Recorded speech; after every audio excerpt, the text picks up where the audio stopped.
কারো মনে কষ্ট দিয়েছো, সে যদি তোমাকে রিপিট কষ্ট দিয়ে দেয় তাহলে তুমি বেঁচে গেলে। কথা বলেন না।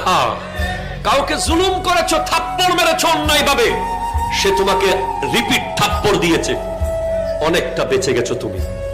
সে তোমাকে রিপিট লাথি মেরেছে, তুমি বেঁচে গেছো। রিপিট গালি দিয়েছে, তুমি বেঁচে গেছো। কিন্তু সে যদি চুপচাপ চলে যায়,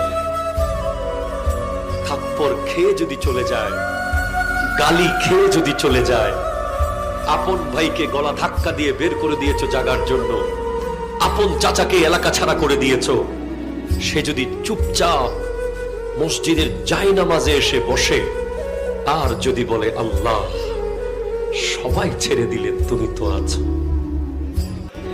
খোদা কি কসম এমন আযাব আসতে পারে, সে যদি তার রিভেঞ্জ নিত, প্রতিশোধ নিত, সে হয়তো আপনাকে মায়ের বদলে মারতো, কাটার বদলে কাটতো, কিন্তু যদি সেটা আল্লাহর আদালতে চলে যায়, তার বান্দার কষ্ট আল্লাহ সহ্য করে না,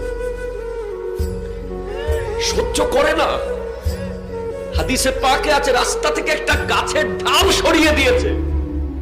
আরে কত গাছের ঢাল পড়ে থাকে রাস্তায়, একটা গাছের ঢাল